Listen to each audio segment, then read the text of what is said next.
Dober večer, vsem prav prijetno, prav lepo pozdravljeni. Dobrodošli na 81. Vanekovem večeru oziroma prvem v tem letu.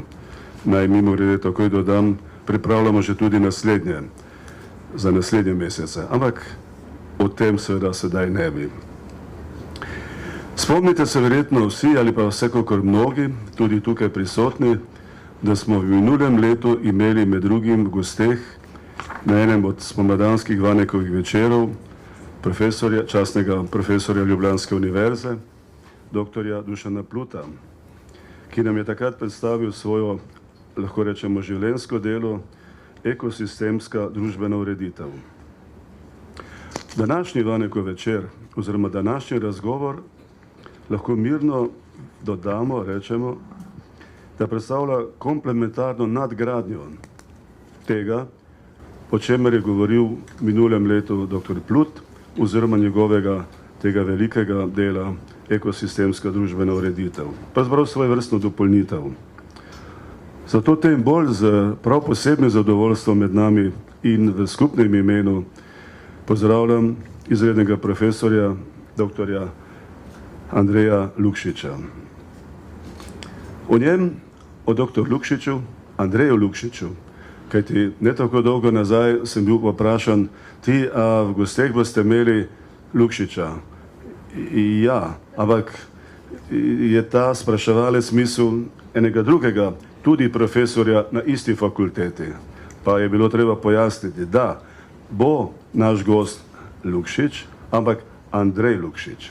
Torej, prav posebej, resnično s posebnim zadovoljstvom pozdravljam v našem skupnem imenu dr. Andreja Lukšiča. In če bi nakratko vendarle ga skušal predstaviti in potem nekaj biografskih podatkov tudi povzeti. Andrej Lukšič je vsestransko aktiven in lahko posebej poudarimo družbeno angažiran visokošolski učitelj, raziskovalec in aktiven družbeno angažiran aktivist, ki kritično in poglobljeno spremlja aktualna, relevantna dogajanja na svojih izjemno aktualnih področjih njegovega raziskovalnega in visokošolskega in drugega tudi publicističnega udejstvovanja. Ali kot bi dejal pokojni naš velik prijatelj, častni član naše ustanove, akademik dr. Anton Vratuša, tudi Andrej Lukšič tke na številnih svojih statvah. Tako se razdaja, tako je razpet, da je to težko zaobjeti v nekaj stavkih. Andrej Lukšič izjemno povezuje teorijo in prakso. To počnejo mnogi, vendar na tak način kot Andrej Lukšič jih ravno preveč ali dosti v Republiki Sloveniji ni. In če se dovolim uporabiti eno veliko misel iz zgodovine, Andrej Lukšič, profesor dr. Andrej Lukšič potrjuje, lahko rečemo, udejanja znano veliko Marksovo misel, 11. tezo o Feuerbachu, ki pravi, filozofi so svet samo razlagali, različno razlagali, gre pa za to, da ga spremenimo. To je sicer, kot rečeno, znana Marksova 11. teza o Feuerbachu, ki pa v prenešenem pomenu besede lahko mirno velja, jo mirno lahko uporabimo tudi za predstavitev celotnega delovnega profesionalnega opusa dr. Andreja Lukšiča. Predavatelj je na Fakulteti za družbene vede, na programu politologija, študija politike in države, je nosilec rek predmetov na interdisciplinarnem doktorskem študijskem programu humanistika in družboslovje. Je skrbnik področja politologija in nosilec doktorskega seminarja 1. V okviru doktorskih študij varstva okolja na Univerzi v Ljubljani je nosilec predmeta politična ekologija od leta 2000. Od leta 2018 je soorganizator mednarodne poletne šole politične ekologije in pedagoški mentor pri študentskih projektih, ki so vezani na cilj trajnostnega razvoja. Pri inštitutu časopisa za kritiko znanosti in še druga področja je iniciral zbirko Oikos in postal njen urednik. Je tudi soprevajalec 10 izdanih teoretskih knjig z področja politične ekologije in sourednik več zbornikov znanstvenih tekstov študentov in predavateljev, ki so se aktivno udeležili mednarodne poletne šole politične ekologije. Je tudi direktor Inštituta za ekologijo oziroma ene od pomembnih aktivnih okoljskih nevladnih organizacij in to od leta 1993. Raziskovalno se pa predvsem ukvarja s področjem kritične politične ekologije, deliberativno demokracijo in demokratično uporabo IKT-ja v političnem prostoru ter rizičnimi tehnologijami. Vodil je doslej številne interdisciplinarne projekte v sodelovanju z Inštitutom Jože Štefan, Voko Snaga, Centrom za nevladne organizacije, Fokusom, pa tudi številnimi ministrstvi slovenskimi in tudi mnogimi drugimi partnerji. Zato ob vsem tem ni slučajno sam dr. Lukšič predlagal naslova današnjemu razgovoru. Zemlja je kot modra pomaranča, fraktati v političnih protoslovih na poti od zelenih politik k zeleni državi. Naslov je po svoje intriganten, lahko tudi komu nerazumljiv, ampak hkrati že sam naslov zbuja radovednost. Predvsem pa uslikava vsa aktualna protislovja, ki so povezana z spoznanjem, tudi znanstveno utemeljenim, o omejenosti planeta. In kot pravi dr. Lukšič, in to smo povzeli tudi v bilu za današnji razgovor, priča smo trendu vse večjega angažiranja ljudi, da se obremenjevanje in poškodovanje okolja in narave ustavi. Hkrati pa se obremenjevanje in poškodovanje povečuje, o čemer vedno znova govorijo znanstvena dognanja. Ta protislovna situacija, ki so jo pred nekaj leti v javnosti artikulirali mladi aktivisti, postavlja pred nas vrsto vprašanj, ki so vpeta v trikotnik misel, beseda, delovanje, dejanja. V tej kompleksni problematiki bo predavanje, razgovor z dr. Lukšičem usmerjeno na posamezne fraktate v omenjenem trikotniku, skozi perspektivo politične ekologije, ki nadomešča uveljavljeni naravoslovni in oziroma ali filozofski pristop in ki, torej ta vprašanja, vsa ta protislovja, zadevajo slehernega izmed nas, zadevajo celotno človeštvo na tem edinem planetu, na katerem mi smo, in ki zadevajo nenazadnje tudi usodo človeštva in tudi tega našega planeta. Pa bodi dovolj, z posebnim zadovoljstvom počaščen sem, da lahko predam končno besedo našemu gostu, profesorju dr. Andreju Lukšiču. Andrej, izvolite. Najlepša hvala. Jaz se moram najprej zahvaliti za povabilo, za priliko, da javno, ne v predavalnici, ne v mednarodnem prostoru, kot je mednarodna poletna šola, kakšen simpozij, ampak da tukaj v Murski Soboti lahko prvič javno razgrnem neke svoje poglede na razumevanje okolja. Najprej se moram pa vrniti nazaj na priimek Lukšič in zamenjave. Jaz imam še večjo dilemo, še večji problem, ker obstajajo trije Andreji Lukšiči v Ljubljani in en je tudi univerzitetni profesor na farmaciji. Tako da je prav, da se opredelimo glede tega, kaj kdo pokriva. In jaz sem tisti, ki se ukvarja s politologijo, oziroma s politično ekologijo, jaz sem ta Lukšič Andrej. Zdaj, ker se tiče samega okolja, te tematike, je to tematika, ki me okupira pravzaprav že od malega, od leta 1973, na nek način takrat kot tudi celotno globalno družbo, ki se je začela takrat bolj natančno ukvarjati. Če se spomnite, se meje rasti, ki so išle zelo podobno, to se pravi 72. leta, in ki so predstavljale Zemljo kot nek zaprt ekosistem, ki ima omejene možnosti izkoriščanja, ker gre pa in lastnih kapacitet presnavljanja, kar pa gre v nasprotju z logiko kapitalističnega razvoja, ki je linearen. To je na nek način zelo pomemben premik od leta 1968, ko je Apollo 8 prvič poslal fotografijo Zemlje in se je dalo videti, da je okrogla. V znanosti se je matematično dokazalo 2200 let, 220 let pred našim štetjem, so Grki dokazali, da je Zemlja okrogla na osnovi tega, da so izračunali obseg Zemlje. Izračunali so, da je to 40.000 kilometrov, 1% je bila napaka, računska napaka. Potem je bilo od času Rima, je bila Zemlja ploščata in je bila do sred 1550-60, je bila Zemlja ploščata. Se pravi, je bila predstava o tem še vedno matematično, računsko lahko dokazana ali nedokazana.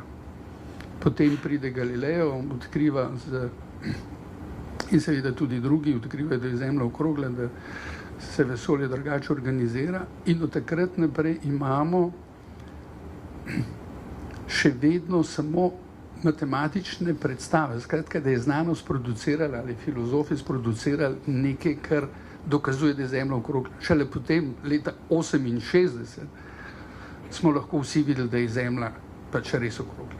In ta izkustvo, ko sem se pogovarjal z ljudmi, Janom Martusom Bertrojem, ki je naredil prvo razstavo o trajnostnem razvoju, promociji trajnostnega razvoja, in je potem selil po celi zemeljski krogli, bila je tudi v Ljubljani leta 2005, je rekel, da on kot fotograf je bil tako presunjen, kljub temu, da je verjel, da je Zemlja okrogla, ampak ko je videl, da je okrogla, je to najga naredilo tak fascinanten vtis, da potem ni bilo več mogoče podvomiti. Naj vam povem, da znotraj Kraljevske akademije še vedno obstaja krožek, ki trdi, da je Zemlja ploščata in razvija argumentacijo. Tako da znanost, bom rekel, je v sebi še vedno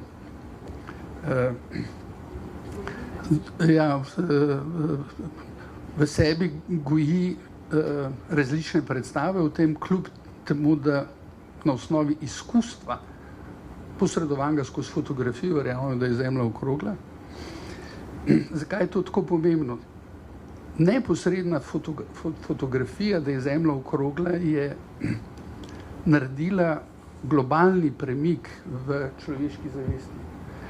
Ni dosti, da samo strokovnjaki, tako kot so Meje rasti, potem leta 1972 izdali to knjigo, ko so govorili o tem, da ima Zemlja omejene vire surovin, da je omejene kapacitete reprodukcije in tako naprej. Ta izkustvena povezava z znanstveno povezavo je tisto, kar, bom rekel, mene najbolj angažira.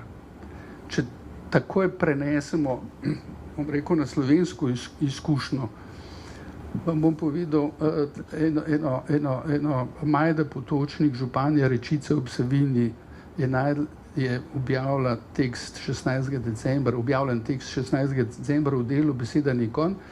Če tukaj živimo tako dolgo, vemo, kako se voda obnaša in lahko soodločamo in soupravljamo z območjem, ki ga imamo. Zaupam ljudem, če so znali stoletja tu preživeti, ne vem, zakaj bi nas morale neke institucije posiljevati s svojimi rešitvami, ki jih načrtujejo v centrih moči v pisarnah. To je tako lepo povedan, ravno ta konflikt, ki je vezan na izkustvo, ki ga imajo ljudje, ki živijo ob vodah, in pa seveda znanost, ki se z vodami ukvarja. Govorimo o naravoslovnih ali vedah, ki vzamejo vodo kot predmet proučevanja in ga potem na različne načine obdelujejo. Po drugi strani, in na katere se politika, ko se odloča, da bo z političnimi ukrepi intervenirala v ta vodni prostor, to se pravi za organizacijo, za upravljanje, za izkoriščanjem in tako naprej, se potem seveda nasloni na znanost, znanstvene raziskave, veliko manj na izkustvo. In to je tisto točka, v kateri na nek način generiramo ta konflikt med izkustvom, oziroma med vedenjem, ki nastane na osnovi izkustva, in vedenjem, ki se proizvede po na neki znanstveni osnovi način. Zdaj, tisto, kar bi rad še vzpostavil, je ta, da znanost takšna, kot je, na katero se politika naslanja, je pravzaprav institucionalizirana že nekaj več kot 1000 let in se je postopoma razvila svoj predmet, svoje metode, svoje tehnologije, kako prihaja do spoznanja o naravi, naravnih zakonitosti, ki so seveda ta spoznanje o naravi, naravnih zakonitosti osnova potem za tehnološki razvoj. In se gradi v obdobju kapitalizma zelo intenzivno tretji svet. Če bi bil prvi svet naravni, drugi družbeni, tretji tehnološki svet. Zakaj govorimo o teh treh svetovih? Če sledimo, kaj se je zgodilo v obdobju kapitalizma z razvojem tehnologije, potem, ko so ugotovili astronomi, da je Zemlja neko naravno in da se giblje po naravnih zakonitostih, do takrat temu ni bilo tako, takrat je Bog ustvaril in tako naprej. Ampak da se po naravnih zakonitostih, potem se je človeška pozornost usmerila na odkrivanje teh naravnih zakonitosti. In tukaj je rojstvo naravoslovja. In šele, ko so odkrivali naravne zakonitosti letenja, je bilo mogoče narediti tehnološko krilo, ki ga zdaj poznamo kot avion. Brez teh spoznanj naravoslovnih ni mogoče izvesti kakšnih tehnologij. Ta tehnologija, ki se je pojavljala in ki je osnova kapitalistične produkcije, ima dve plati. Ena je ta, da nam omogoča življenje omaknjeno in manj neodvisno od naravnih zakonitosti. Naprimer, mi se segrevamo v stanovanjih in nismo odvisni od mraza. Ali po drugi strani vemo, da te kurilne naprave hkrati onesnažujejo tudi okolje. Se pravi, imamo celoten tehnološki svet, ki hkrati nas oddaljuje od narave, nas dela, rekel, ne neposredno odvisne od naravnih zakonitosti, hkrati pa uničujemo s tem tudi naravne pogoje bivanja, ne samo za človeka, ampak tudi za vse druge živalske in človeške, živalske in rastlinske vrste. Se pravi, to protislovje tehnološkega razvoja je zelo pomemben. Zato, ker imamo danes koncepte, kot je ekološka modernizacija, na katerega stavi Evropska unija od leta 2019, stavi na reševanje okoljskih težav z tehnologijo. Ne da bi se zavedali te protislovnosti, ki jo ima tehnologija. To je na primeru avtomobila, električnega avtomobila. Zdaj lahko ugotavljate, električni avtomobil se je pojavil kot rešitev za CO2. Hkrati se pa ugotavlja, da je produkcija tega avtomobila v življenjski dobi pravzaprav zelo podobna kot za motorje znotraj izgorevanja. Se pravi, mi imamo tukaj en velik problem, kako reševati okoljske vprašanja, ki so z tretjim svetom, to se pravi s tehnologijo povzročeni, na eni strani, na drugi strani pa jih probamo reševati še z novo tehnologijo, z istim načinom, istim principom. Ali je to sploh mogoče? In teh rešitev imamo kar nekaj. Bom dal iz zgodovine par primerov. Ko se je pojavil kisel dež in so po Švedskem izginjali ti gozdovi, proizvajali se je na Danskem, na Nizozemskem se je proizvajali ta SO2 v tovarnah, v elektrarnah, tudi pri nas v Šoštanju do leta 1995, dokler niso na 4. in 5. blok postavili teh naprav. Ogromno SO2 je izhajalo iz tega, da izpušnih dimov v stiku z vodo se je spremenil v kislino in je to padal kot kisel dež in je požigal iglovce, v glavnem iglovce. No, kakšna je bila tehnološka rešitev za požiganje teh iglovcev? Povečen, reče, nacitava z dimnikom. Ker pomeni, mi smo na lokalni ravni stvar rešili, ampak ta je šlo v nekam drugam in je šel na Švedsko. In na Švedskem se je potem to spostavilo kot mednarodni okoljski problem. In takrat so prišli tem čistilne naprave, ki se je spet do 92% SO2 očistilo, ne vsega. Se pravi, tehnologija, lahko bi kar še nekaj stvari, tehnoloških rešitev, ki sicer zmanjšajo, dejansko pa ne ustavijo tega onesnaževanja.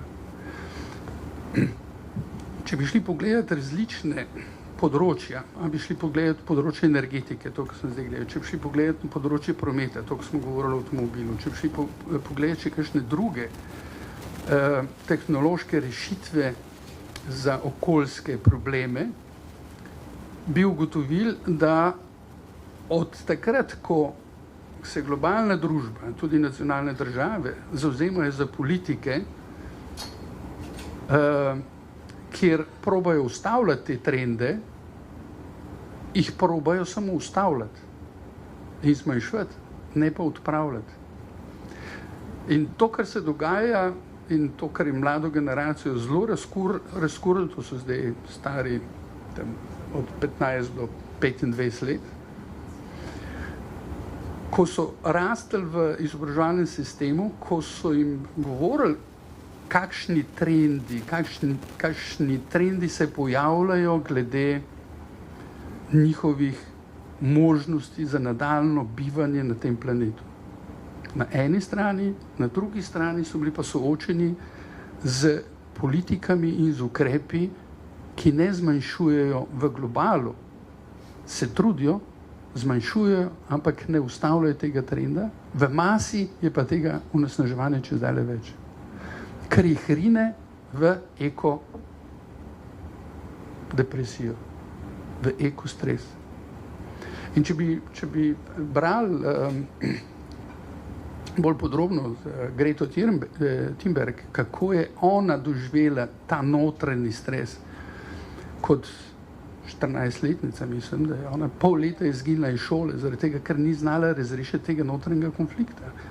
Na eni strani so starejše generacije, ki premorejo politično moč, da bi lahko ukrepale, tako si mlade glave predstavlja, na drugi strani imate podatke, ki jih daje naravoslovna znanost, ki jih ni za dneva v dan in nas preko javnih medijev na nek način konstantno servirajo. Zdaj, kako to racionalizirati pri nas, pri naših starejših glavah je veliko lažje, kot pri mlajših. In ni naključje, da ta notranji konflikt je Greta doživela kot tako močnega, da se je vprašala, kaj jaz lahko naredim v tem trenutku. Po 6 mesecih ugotovila, da lahko naredi samo to, da v petek ne gre v šolo, da gre pred parlament in da ima tisto tablico gor, ki jo je imela. To je bil njen odgovor. To jaz lahko naredim. Rezultat tega v enem letu pa pol je bilo več milijonov mladih ljudi na ulicah mest po celem svetu. ki so isto na nek način čutili to notranjo frustracijo. Zdaj, tisto ključno vprašanje, ki se meni postavlja kot pedagogu na eni strani, na drugi strani kot raziskovalcu, ki se ukvarja s to politično ekologijo, je, kaj jaz lahko, kaj jaz lahko kot človek, ki predaja znanje in ki producira vedenje, kaj jaz lahko naredim v Sloveniji. Moj odgovor je bil preprost, skupaj z študenti, tistimi, ki to hočejo, gremo v akcijo. Ko mi je leta 2017 prišel en študent politologije iz Kanade, je rekel, veš, jaz v kabinet potrka pa reče, profesor, jaz bi nekaj na področju ekologije delal, v Kanadi imajo politično ekologijo zelo razvito. Jaz sem tam pol leta študiral. Sem rekel, super, jaz čakam tazga študenta že 17 let, da bo kdo potrkal na vrata. In potem reče, kaj bi pa delal, sem rekel, jaz imam že nekaj knjig na lagerju, ki jih je treba nujno prevesti v slovenščino, ker je to tematika, s katero se noben v Sloveniji ne ukvarja. Jaz sam tega ne morem, ker sem itak pedagoško raziskovalno preobremenjen, če pa skupaj zastavimo, pa gremo. On je rekel, v redu. On je zdaj tajnik te edicije. Potem smo inicirali zbirko Oikos na Fakulteti za družbene vede. Odgovor fakultete je bil, to ni matični program disciplin, ki jih imamo na fakulteti.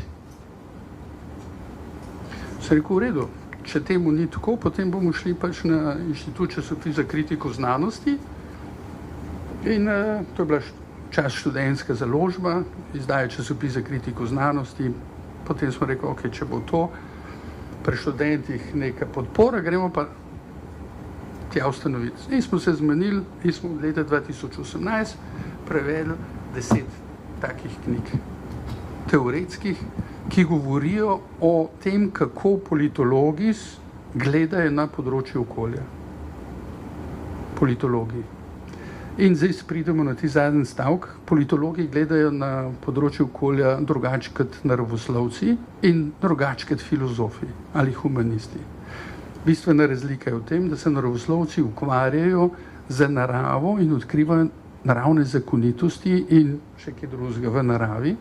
Družboslovci se v glavnem ukvarjajo z družbo, notranjimi odnosi, kulturologi z kulturo, lingvisti s človekom, psihologi z notranjimi procesi. Skratka, nobena od teh znanosti se ne ukvarja z svojim predmetom na način, da je umeščena v naravo. Ali da je narava sestavni del družbe.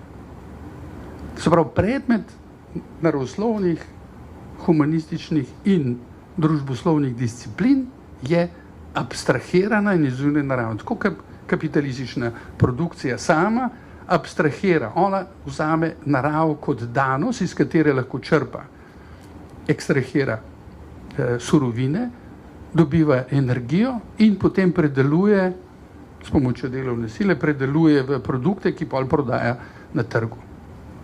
Tudi ta je abstrahirana. In če gremo zdaj pogledati še notranjo logiko naravoslovnih, ko nizajo spremembo v njihovem predmetu proučevanja. Naprimer, če so to vodarji, ugotavljajo, da so vode čez dalje bolj onesnažene.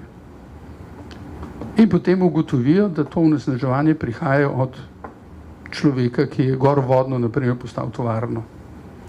Ugotovijo trend, najprej dejstva, potem ugotovijo trend, potem naredijo model onesnaževanja voda v celem svetu in rečem, na zahodnem svetu se malo manj in skratka ugotavljajo te trende. Rezultat tega vedenja za politiko je lahko samo kakšen. Lahko sproducirajo samo cilj, ki ga naj politika doseže.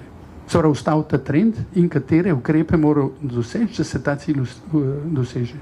Skratka, naravoslovna vednost z produkcijo vedenja producira, hkrati, ko producira to vedenje o naravi in teh trendih, producira hkrati razmerje moči, ki gredo v korist državi in znanosti vizavi ljudem, ki imajo neposredno izkušnjo z prostorom, v katerem živijo.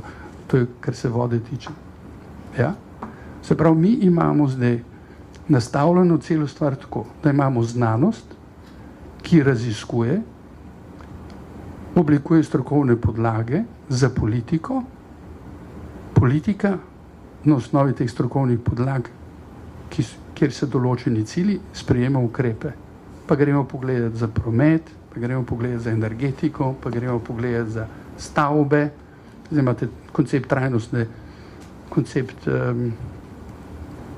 energetske obnove, celovite energetske obnove, celostne obnove in zdaj je koncept trajnostne obnove. To so vsi koncepti politike, ki so se spremenili v zadnjih 10 letih v Sloveniji, tudi v Evropski uniji. In znotraj prometa imate isto evalvacijo teh konceptov.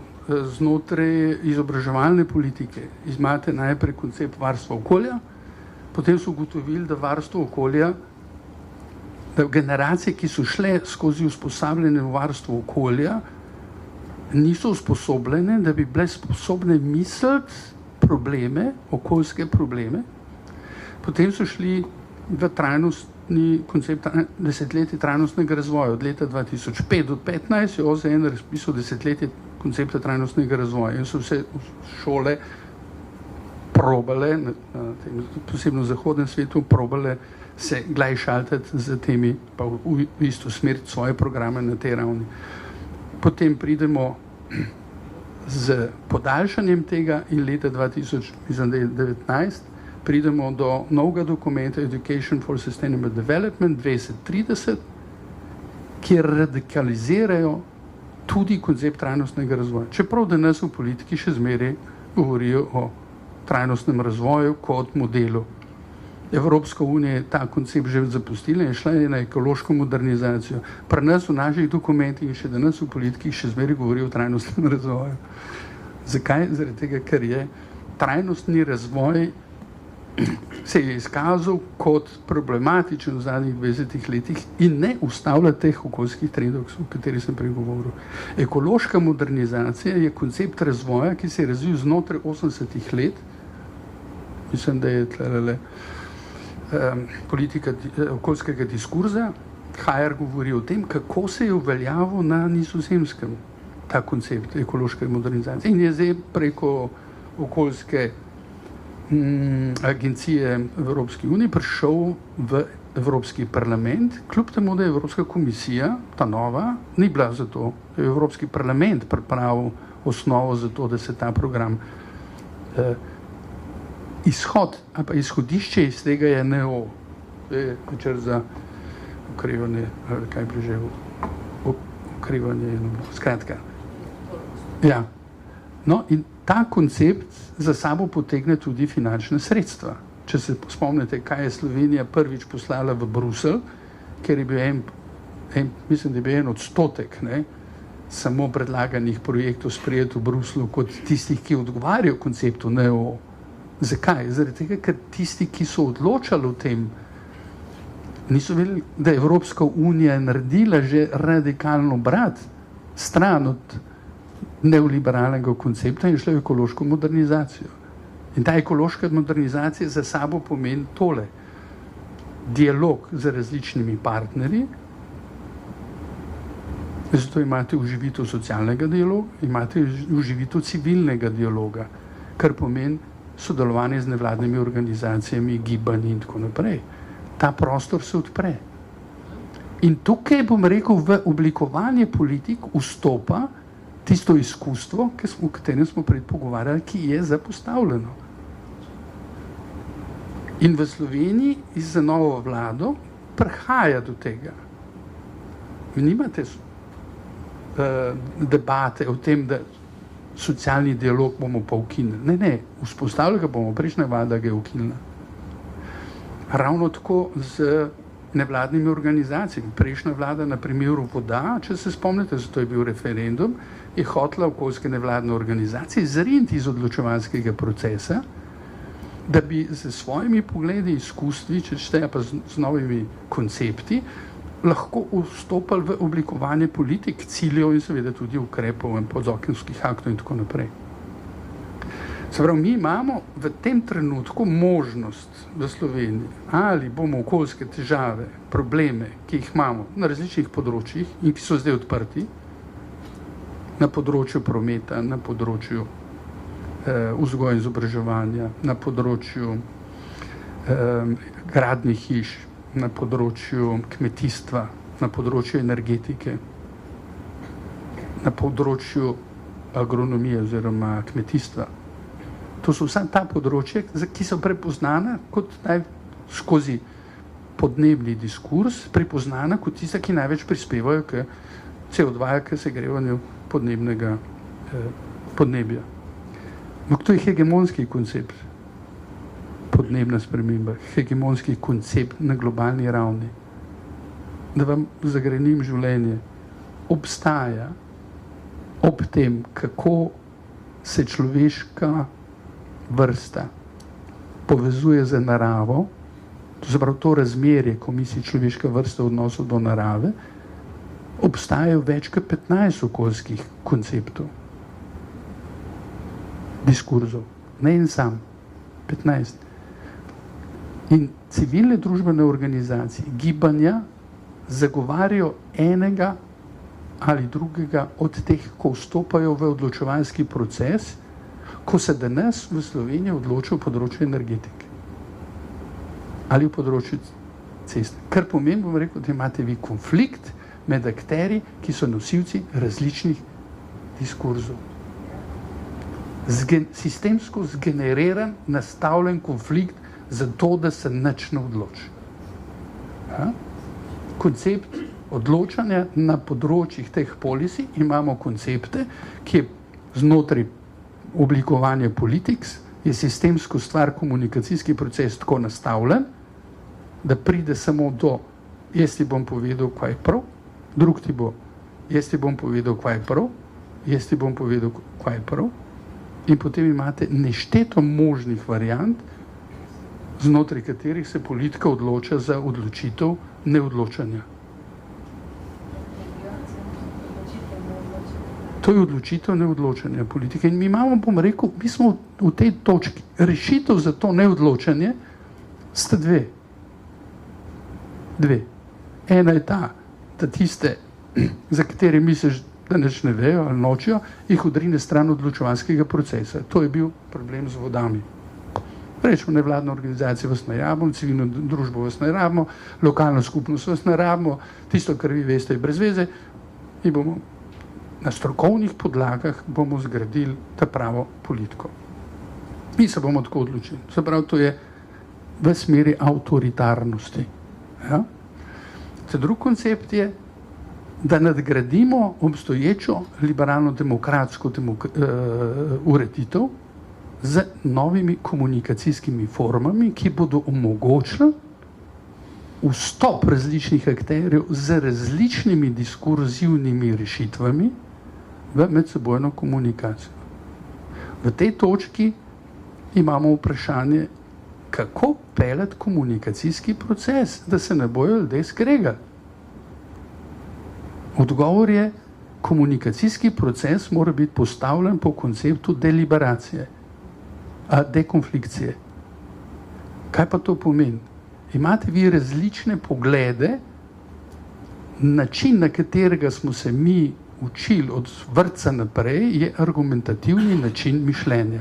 Kar pomeni, da bom jaz svoje stališče, mnenje argumentiral in druga bo tudi argumentiral. Struktura tazga načina mišljenja je obleganje gradu. To je srednjeveški način mišljenja. Argumentativni način mišljenja, srednjeveški način mišljenja. To je obleganje gradu. Vi imate obrambo diplomske naloge. Imate obrambo magisterija, imate obrambo doktorata, doktorske teze. To pomeni, vi ste zgradili grad, komisija in javnost napada in vi morate z argumentom zavrniti. A je tako? Okay. Skratka, to je argumentativni način mišljenja, ki se ga mi, bom rekel, naučimo od vrtca naprej. Zakaj si to naredil? Moraš dati razlog, zakaj si to naredil. Če nimaš razloga, pa si emotivno, pa si že nižja vrsta. Pa da ne gremo več v to debato, katera polovica v človeški vrsti je bolj emotivna in katera ne, katera impulzivno reagira in katera ne, katera je bolj racionalna za to in katera manj. In pademo, bom rekel, v ta razsvetljenski diskurs, kjer imate in še zmeraj po televiziji poslušate ta jajca, preveč emotivno si reagiral v parlamentu, naprimer. Vaša reakcija je preveč emotivna. To pomeni, bom rekel, da to izjavlja še zmeraj globoko v 17. stoletju, kot da se pol naprej ni nič več razvijalo razumevanje, povezave emocij in misli in tako naprej.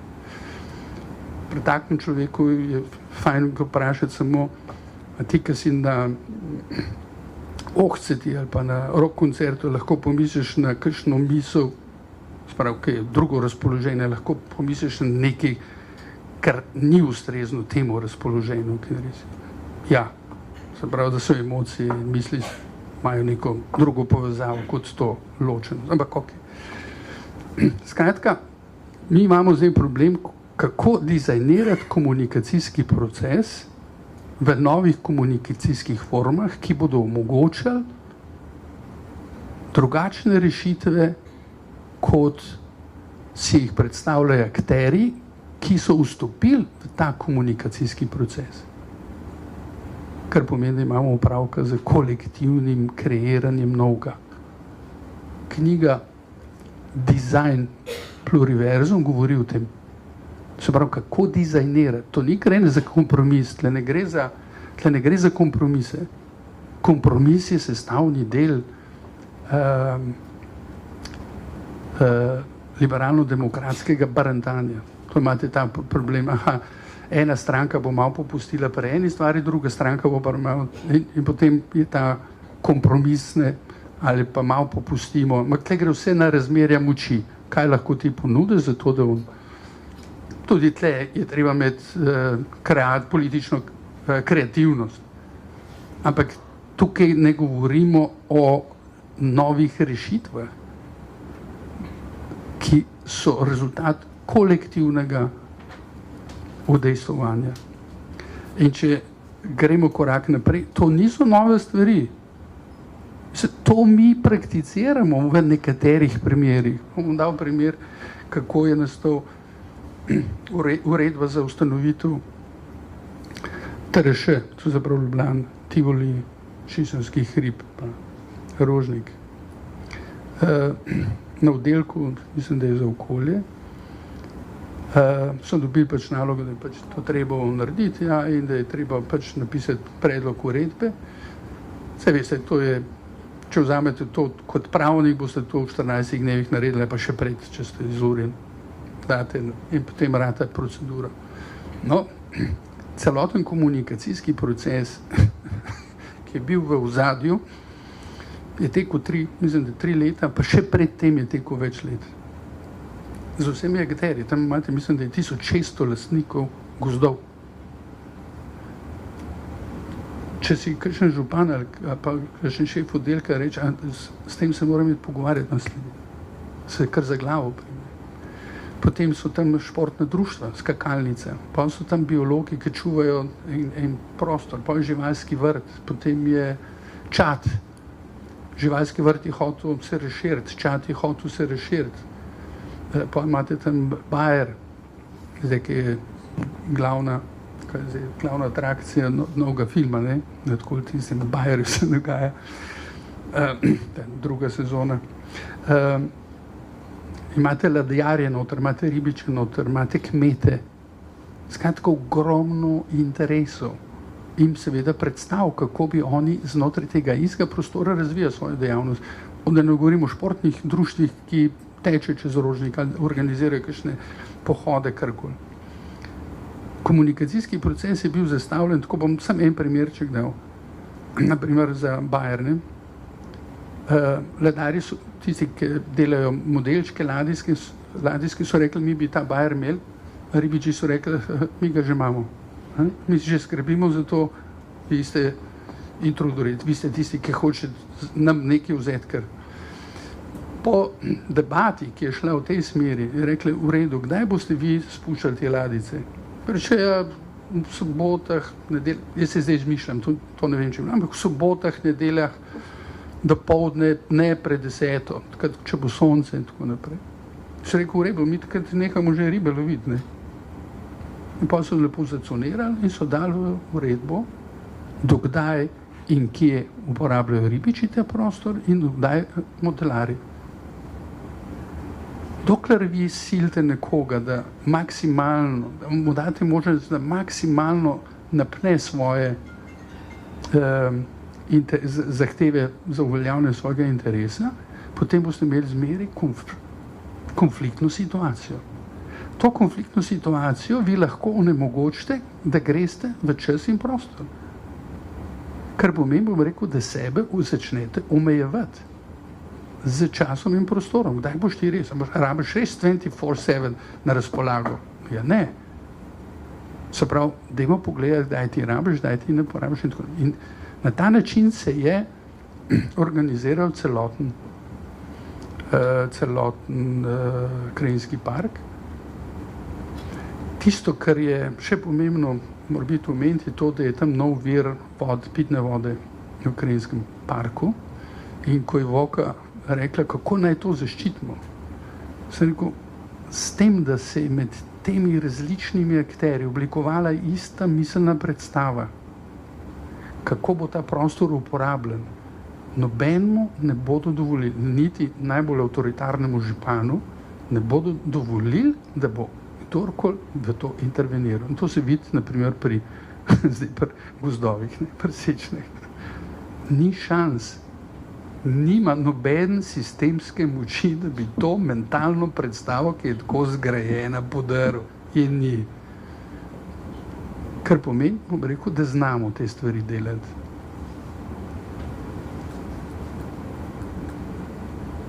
Znamo se pogovarjati in znamo se dogovoriti. Ni v vseh primerih tako.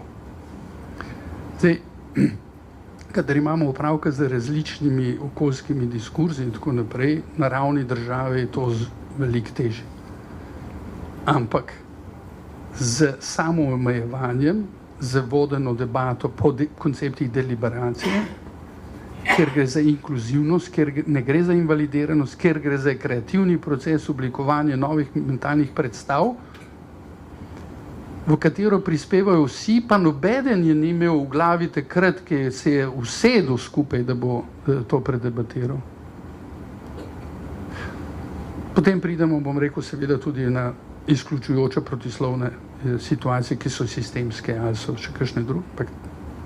O tistem lahko v debati ali kako drugače še lahko razpletamo. To, kar hočem povedati, mi gremo lahko v to smer demokratizacije, kjer se bomo skupaj vsi zainteresirani in dogovorili, kako bomo prostor uporabljali, ali pa ne sem prostor, tudi politike in tako naprej, ali pa gremo v smeri izogibanja, oziroma izključevanja in gradimo sistem izključevanja in politično elito prpnemo na eksperte posameznih disciplin. Govorimo o posameznih disciplinah. Zaradi tega, ker discipline so tako narejene, da kompleksen naravni fenomen vzamejo en sloj kot predmet svojega proučevanja. Naprimer za vode, kemiki vzamejo od vode, ki je kompleksen fenomen, vzame samo kemično, biolog, bom rekel, samo biološko in tako naprej. In mi, če hočemo sprejemati politike, ki bo temeljila na nature-based solution, to se pravi na naravi utemeljene rešitve, potem moramo se organizirati tako, da bomo lahko po tem konceptu sprejemali odločitve. Mi zdaj sistem upravljanja z vodami nimamo tako vzpostavljen. In imamo zaradi tega konflikte med občinami, konflikte med nevladnimi organizacijami in občino, strokovnjaki različnimi in tako naprej in tako naprej.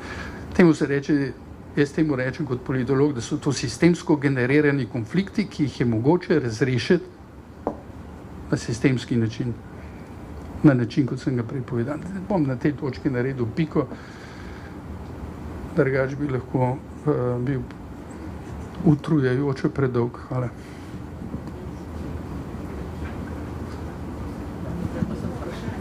Zdaj so pa vprašanje. Jaz si vzamem besedo. Za uvod več kot dovolj istočnic na sistemsko-teoretski ravni, pa tudi na zelo konkretni, praktični ravni in tudi na izkustveni ravni slehernega izmed nas oziroma nas vseh skupaj. Pa da ne bi sam začenjal debate, ko znamo reči, mikrofon je vaš. Prosim.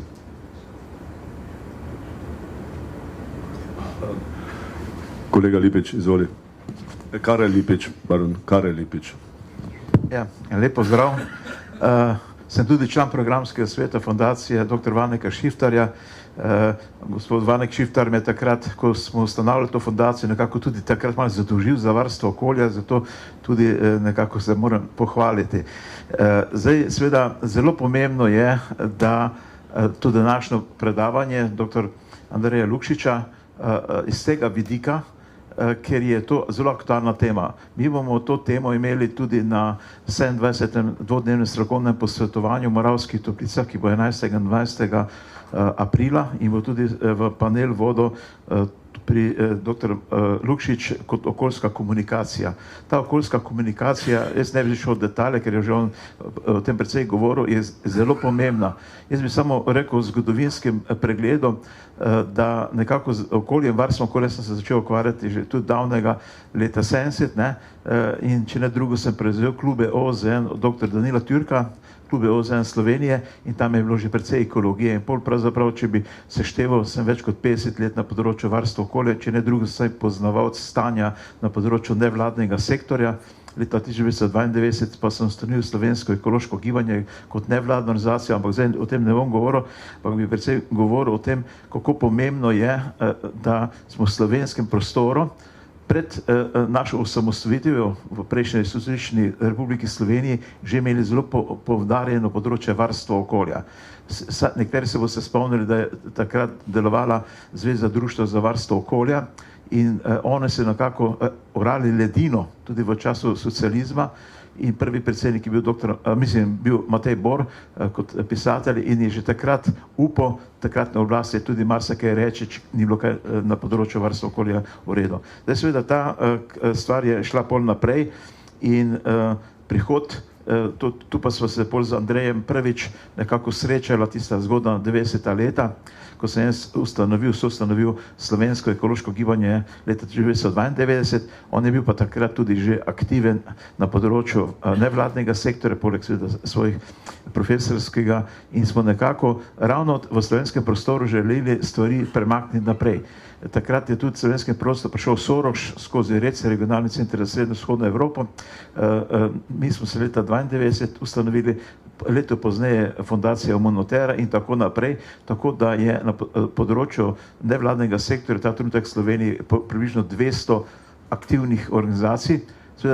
Najbolj aktivni so pa tisti, ki profesionalno delajo v Ljubljani, teh je približno 20 nevladnih organizacij, ki pa imajo tam od 3 pa do 20 zaposlenih.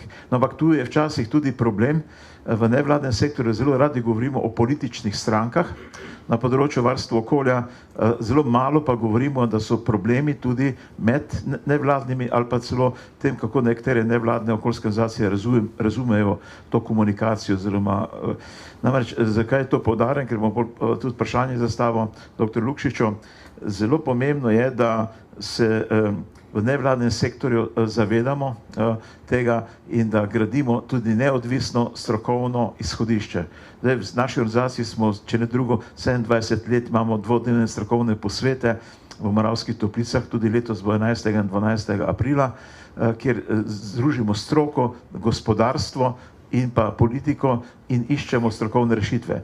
žal pri nekaterih nevladnih organizacijah se pač imajo druge pristope, ugotovijo, da je nekje problem in pa namesto, da bi se strokovno poglabljali v stvar, enostavno rečejo, zaprli bomo cementarne, zaprli bomo TEŠ, zaprli bomo vse, zaprli, nobenih rešitev pa ne iščejo.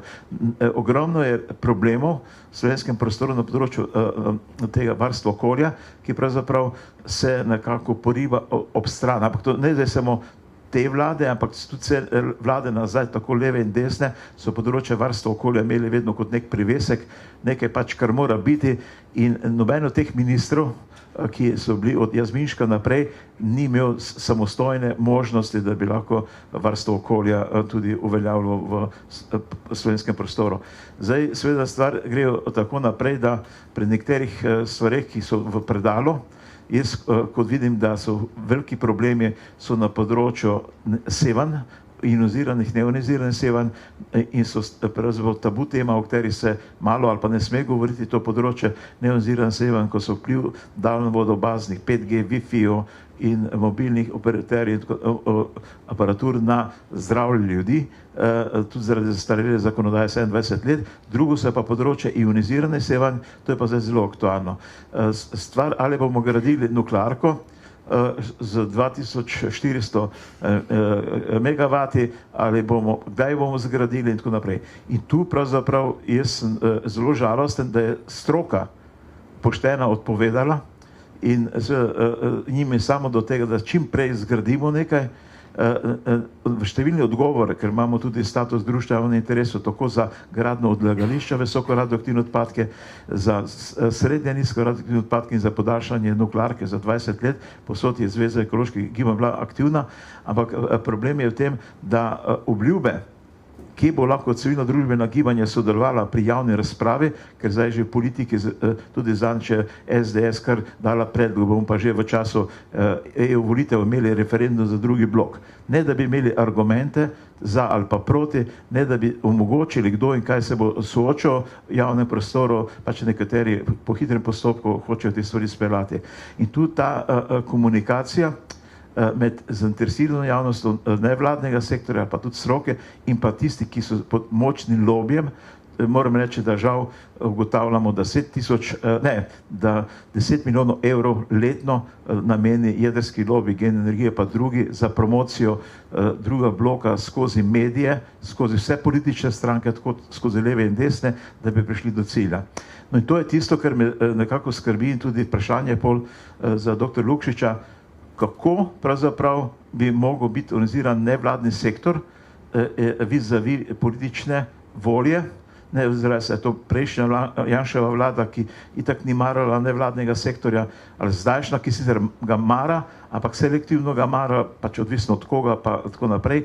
Ampak to, da enostavno, ko imaš možnosti, tudi mi imamo 6-7 strokovnjakov, ki imajo znanje z področja jedrske varnosti, jedrske energije in tako naprej, in pravzaprav imamo totalno blokado, da bi lahko sploh prišli v dialog. Namreč zakaj govorim, kot veste, nedavno je časnik Dnevnik naročil anketo. Vse prej ankete FDV-je so govorile o tem, da je pravzaprav več kot polovica ljudi proti, zdaj so pa najkrat čez noč, verjetno v plačani anketi, ugotovili, da kar 2/3 ljudi za drugi blok. In ko smo dali odgovor v pismo bralcev, nam enostavno ne želijo objaviti našega odgovora. Namreč že ta referendumsko vprašanje, ki ga SDS dala, da bo elektrika 3-krat cenejša, je hudo zavajanje. Elektrika bo 3-krat dražja, ker je pravzaprav so te nuklearke ne bodo stale 2,5 milijarde do 3, ampak bodo stale v končni fazi 20 in več milijard. Ne bi šel, ker to je že druga tema. Jaz bi samo to povedal, da ta enakopraven dialog jaz pričakujem tudi ne samo od politike, ampak tudi od medijev, in da pravzaprav se ne da vse stvari kupiti. In tako da, kot tisti, ki lahko dnevno imajo cele članke v medijih o neki nujnosti in potrebi po več elektrike, ker pravzaprav ta nuklearka bi za 2400 megavatov bi stala na potresnem območju, nimam urejenih področja ravnanja z odpadki jedrskimi, in zdaj seveda to prevaga pred tistimi dilemami, ko pa govorimo o nevarnostih tega početja in tako naprej. Zdaj bi samo pa še vprašanje zastavil, da ne bi preveč časa vzel. eno pravzaprav vprašanje, ki sem tudi, ko sem sledil dr. Lukšiča v njegovih, mi imamo v slovenskem prostoru, kot sem malo prej povedal, približno 200 raznih oblik nevladnega sektorja, to so društva, zavodi, fundacije in pa seveda približno okoli 100 civilnih iniciativ, ki se v slovenskem prostoru pojavlja. Poznamo pa tudi sklepe z Ria de Janeira, kjer je bila agenda 21 in tako agendo smo tudi tista 90. leta pripravili, ampak ta agenda 21, ki še vedno velja, pa govori, da morajo se tudi v občinah razvijati področje varstva okolja, da morajo občine imeti svoje občinske programe varstva okolja, razen seveda mestnih občin, ki je zakonsko predpisano. In mi smo 20 let delali anketo letno, na 2 leti in smo ugotovili, da 70% slovenskih občin sploh nima programa varstva okolja in kar je pa najbolj žalostno je pa, da 2/3 slovenskega ozemlja, od teh 214 občin, razen 32 občin ima občinske ali pa bolj nevladne organizacije okoljske. V Ljubljani je kar 60% sedeža nevladne organizacije, to so profesionalne, so pa cela območja regije, od Pomurske pa do Celjske in lahko bi še našteval, ki pravzaprav nimajo nobene okoljske nevladne organizacije. In to spodbujanje, vključevanje ljudi v ta sektor nevladni bi mogel biti bolj spontan kot skozi samo civilne iniciative, ko nastane nek problem. Kako gledate, gospod profesor, na razvoj civilne družbe tudi na ne samo profesionalnem področju, tam, ko so profesionalne nevladne organizacije, ki pač živijo tudi državnega denarja, davkoplačevalskega pa za svojih projektov, ampak tudi, da bi enakomerno razvijali ta sektor tudi znotraj občin, od recimo grad, ki med manjšimi pa do tistih, ki so občine tudi z 30 000 prebivalci pa nimajo nobenega okoljskega društva. Hvala.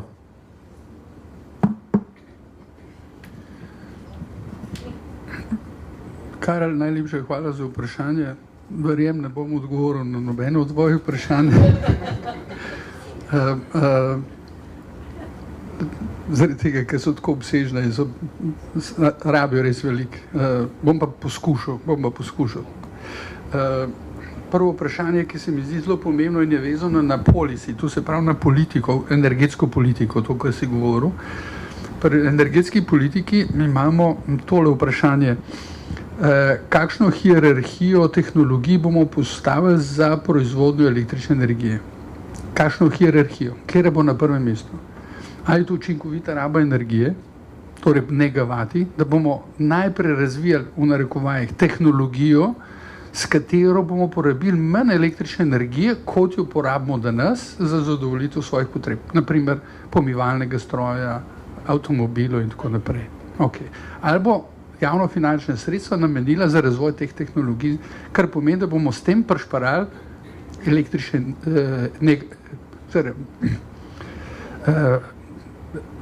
megavate in jih bomo pretvorili v megavate in jih imeli na razpolago. Če je to prva orientacija, potem je treba energetsko politiko v to usmeriti. Pri nas tega nimamo. Pri nas imamo še vedno prevladujočo paradigmo, kjer je treba električno energijo proizvajati. Zato, da bomo imeli na razpolago večjo količino megavatov. Ja? Se pravi, imamo produktivistično usmeritev energetske politike, kjer je na polju potrošnje zunaj premisleka energetske politike. Tega nimajo. To je prva stvar. Druga stvar, lahko so obnovljive vire energije in imamo pa spet hierarhijo. Ali je vetrna, ali je plinska, vetrna, ali je sončna, ali je hidro, ali kakršna koli že. Kateri bomo dali prednost? Tudi tukaj, znotraj tega se je treba spostaviti hierarhijo. In imate spet nevladne organizacije, ki čuvajo Savo. In rekli, da ne boste naredili nobene hidrocentrale. Na Muri ne boste naredili nobene. Na Soči ne boste naredili nobene. Na Krki mora biti, ampak ni zanimivo za hidrocentralo. Tam ni tega okoljskega gibanja, ki bi Krko čuvala. Okay.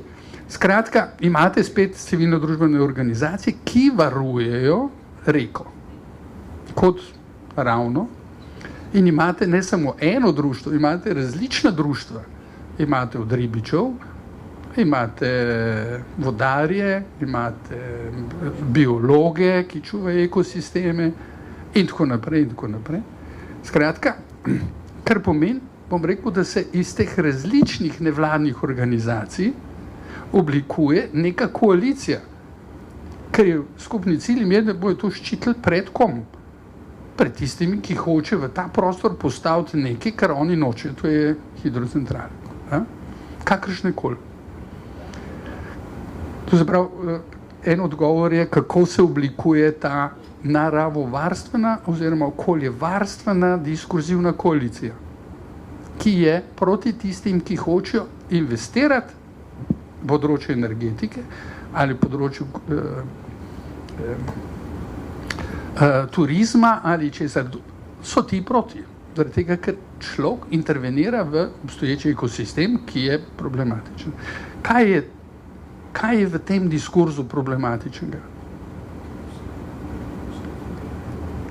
80 ali 90% te mentalitete je v okoljevarstvenih in naravovarstvenih organizacijah, ki dobivajo tudi projekte, s katerim to čuvajo in tako naprej, kar ni nič slabega. Ampak problem je v tem, da ti ljudje bodo vedno proti tistim, ki bodo tudi pod določenimi pogoji varovanja narave ali okolja bili proti njihovim investicijam, rečemo na rekovajih, ali intervenciji v prostor.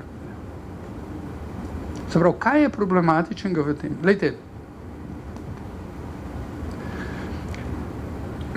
njihovo razumevanje je takšno le. Imamo ekosistem, imaš živo, neživo naravo v tem ekosistemu, pretok snovi in energije. Človek je razumljen v tem ekosistemu kot zunanji, abstraktni napadalec. Tisto, kar je treba narediti na konceptualni ravni, da bi sploh lahko reševali ta konflikt, ki je konceptualne narave. Ta način se producira tudi znotraj biologije, tam, ko predavajo ekosisteme. Njihova disciplina, znanost, ekologija je postavljena na tak način, brez človeške družbe. Mi konceptualno je tako postavljeno, potem ga imate, ki zraven noter prpelete in reče, on je v glavnem tisti, ki ruši naravni ekosistem. Na tak ali drugačen način. Zmeri ga imate postavljeno. Če greste gledati, kako se je ekologija kot biološka znanost razvijala konceptualno, boste videli, da nimajo samo refleksije konceptualnih izhodišč. Jaz imam kolega Tomana debato že, mislim, da 20 let s tem in beži, noče se pogovarjati z mano o teh stvarih, zaradi tega, ker bi ga vprašal kakšno vprašanje, na katere si ne bi želel dati odgovore. Ampak ok.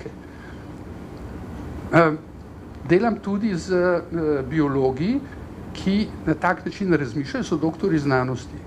In jih probam, bom rekel, skozi komunikacijski proces pripeljati do tega, da uvidijo, kje je njihov konceptualni manko, ali pa rečemo, kje je njihova konceptualna meja, notranja meja njihovega razmišljanja, zato da bi lahko opustili ta diskurs, ne da bi opustili tisto, kar hoče doseči s tem konceptom.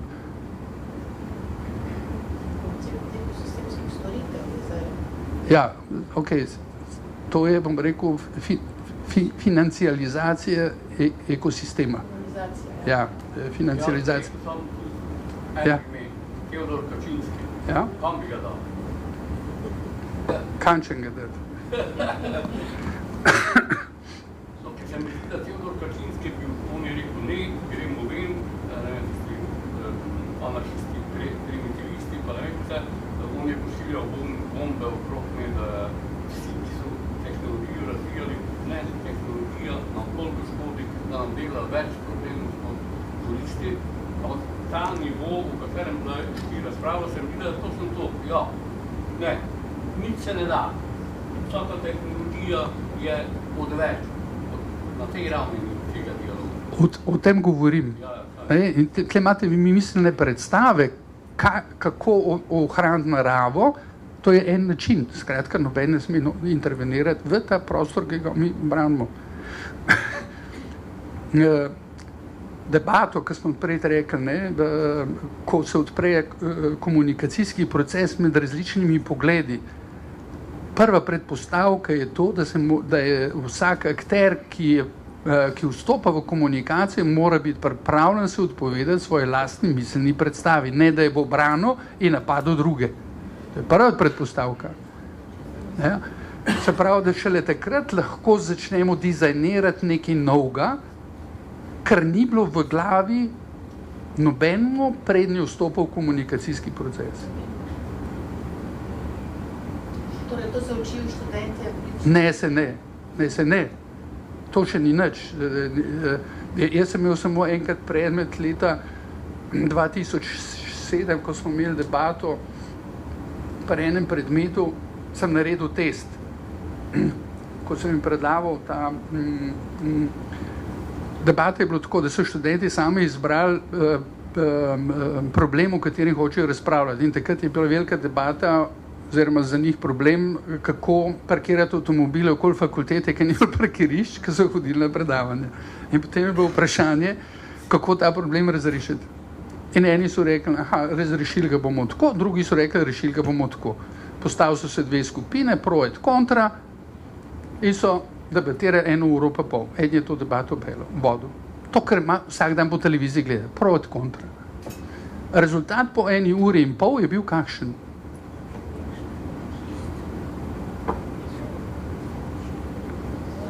Skregali so se prijatelji, ki so pred skrb delali, so se skregali. 14 dni za niso hodili videti. Pazite, pa so bili vsak dan v predavalnici.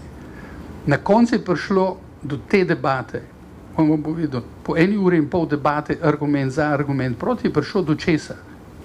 Bod tih baba. Ja, do te točke, zakaj? Zakaj je prišlo do tega? Argumentativni način mišljenja ima ugrajeno tisto, kar bom rekel, se ben ne želi. In to je, da imate najprej, jaz se postavim za to, pa bom odgovarjal na to, jaz argument vzmam. Oba sta še zmeraj na istih stališčih. Kaj je naslednji korak? Žalitev. Greste od ad rem debate v ad personam. In to je ugrajeno v argumentativni način mišljenja. Zaradi tega, ker ti hočeš onga premakniti, da mu boš dopovedal. In pa, ker vidiš, da mu ne moreš dopovedati, pa boš kaj naredil. Ja, najprej ga boš rekel, ti se bedak in ne vem kaj še vse. Ker to ne pomaga, boš ste šli na kaj, na kjero raven? Patine. Vi ga morate, v čem je logika? Vi, ko ste na poziciji, da hočete neko rešitev uveljaviti, ja, morate priti do tega, da bo ta drugi tudi pristal na to odločitev. Vi ga morate na nek način, ali ga z argumenti prepričati, ali ga s tem, da se umakne, ki ga invalidirate, kot osebnost, karkoli že, ali ga pa prisilite. V politologiji imamo, bom rekel, 4 obraze moči. Prva je, uporabi silo, da nekoga pripraviš do tega, da naredi, kar sicer noče. Drugič, dajmo korenček, da bo to, ali pa palco, pa se naj odloči. Ta tretja varianta, manipulacija. Povej mu, da s tem, ko bo to naredil, bo sebi naredil blazno korist, ker bo dosegel te in te cilje, hkrati bo, ko pa to naredil, pa vas cilj realiziral. Prav, vi prikrivate svojo namero in svoj cilj, zato, da bo on, ko bo tisto svoje naredil, bo naredil tudi cilj. Četrta, je pa ta, ki so v družboslovju najbolj uporabljajo in jo PR-ovci ne uporabljajo. PR-ovci uporabljajo to tretjo. Dejan Verčič je mojster tega, svetovni mojster tega, tudi pri nas na PR-u predava. Četrta varianta je pa, ko vi oblikujete miselne predstave na način, da oni drugi, ki jo ponotranjo, že funkcionirajo v skladu s to predstavo. In ga sploh ne treba prepričevati. To je vloga socializacije ali inkulturacije. Vi mlade ljudi, ko vstopajo v ta svet, socializirate zato, da bodo v narekovajih Slovenci, ne? In jih morate narediti za Slovence. In potem se ne bojo več spraševali, kako to, da sem jaz rada v Slovencu, v slovenski družbi nekaj drugega. Skratka, imate to miselne predstave, ki jih ponotranimo, so tle noter subjektna razmerja, asimetrična subjektna razmerja, vezana identiteto na moški, ženski spol, na razredne nasloje, da ne razlagam tega. Skratka, imamo 4 različne moči, argumentativni način mišljenja začne z prepričevanjem. Če ne, se konča v batini ali pa v vojnah ali pa karkoli. Skratka, vi morate onega drugega pripraviti do tega. Zdaj, jaz lahko še rečem, zakaj je največ konfliktov v družinah, kjer sta oba dva intelektualca. Ja, cajt se prepričujete, pa ki ni pa batina. Ali pa razhod. Ampak najprej, po moje ok, ne bom šel v te detajle, ampak bom rekel, zdaj, no, ampak pazite, mi imamo kulturo, ki argumentativni način mišljenja izvaja. Mi imamo socializacijske procese, imamo šole, ki to upeljejo, ki to izvajajo. Nimamo pa onega drugega načina, ki ga, zdaj bom sprovociral, ki ga ženske veliko lažje obdejanjajo, ki ni vezana na to formalno logiko. Formalna logika je ugrajena v argumentativni način mišljenja, ženske pa nimajo, bom rekel, 100% ponotranjene te logike in odstopajo od tega. Zdaj, zakaj bomo lahko o tem govorili? In zaradi tega so tudi veliko bolj okoljsko usposobljene, ozaveščene in zaradi tega jih imate tudi v teh gibanjih in nevladnih organizacijah, ki so vezane na te stvari. Ja. Gre za nek tip senzibilnosti, ki odhaja iz, lahko bi to tudi razložil, če v kakšno vprašanje kdo to razložil. Zdaj, kar sem ti obljubil, da ne bom odgovoril, saj to obljubo sem držal. Sem prav, gre za, poglejte, drugo vprašanje, če mi ohranimo obstoječo porabo električne energije, kot imamo do zdaj, potem pomeni, da nismo pripravljeni se odpovedati načinu življenja, ki ga imamo in ki terja tako električno porabo. Ja? Mlada generacija je popolnoma zavestna, da ta način življenja, kot ga mi zdaj živimo, ga oni ne bodo živeli. Zaradi tega, ker ta način življenja producira okoljske probleme, kar pomeni, da se bojo mogli spremeniti kriteriji, kva je kvaliteta življenja. Mi imamo kvaliteto življenja vezano na potrošništvo. Če imam to in to in to in to, če mi je omogočeno, da grem lahko tja in tja in tja in tja, potem kvalitetno živim. To je miselna predstava, ki je sproducirana strani tistih, ki so hoteli, da mislimo tako, zato da bi lahko poganjali celotno, skozi potrošništvo, celoten sistem produkcije blag in storitev, kot laufa do zdaj. Samo ta potrošništvo in ta produkcija je problem. To je to, da je svet končen in da svet ne more vsega tega požreti. Ja, že v Sloveniji, bom rekel, imamo problem, že aprila, bom rekel, že vse te naravne vere in te obremenitve. Se pravi, v Sloveniji ne bojo mogli več tega živeti, kar pomeni, da se bo treba odpovedati temu načinu življenja. Ali bo ta nov način življenja predstavil nov načinu življenja, ali bo terjal manj električne energije, ali še več. Noben se ne postavlja tega vprašanja. Ampak mi ga hočemo ohraniti. Mi ga hočemo samo ohraniti.